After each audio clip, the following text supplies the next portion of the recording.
সোয়াবিনের রেসিপি মা আগেও দিয়েছে, তবে এটা সম্পূর্ণই আলাদা। স্বাস্থ্যকর নাকি অস্বাস্থ্যকর জানি না, কিন্তু নিরামিষের থেকে সেরা কিছু হতেই পারে না।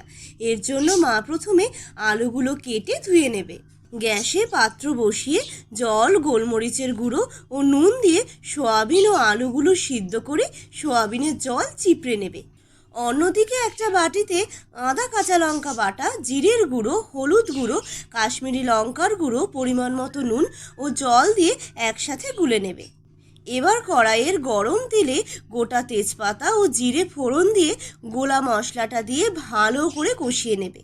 তেল ছাড়লে সিদ্ধ সোয়াবিন ও আলু দিয়ে একটু নাড়িয়ে গ্রেটেড গাজর, কেটে ধুয়ে রাখা লাল শাক ও ভাজা বাদাম দিয়ে সব মিশিয়ে ঢেকে অর্ধেক কষে এলে শাহি গরম মশলা দিয়ে আর একটু কষিয়ে পরিমাণ মতো জল ও চিনি দিয়ে ভালো করে ফুটিয়ে নামানোর আগে শাহি গরম মশলা ছড়িয়ে ঢেকে দিলেই তৈরি এই নিরামিষ সোয়াবিনের কারি।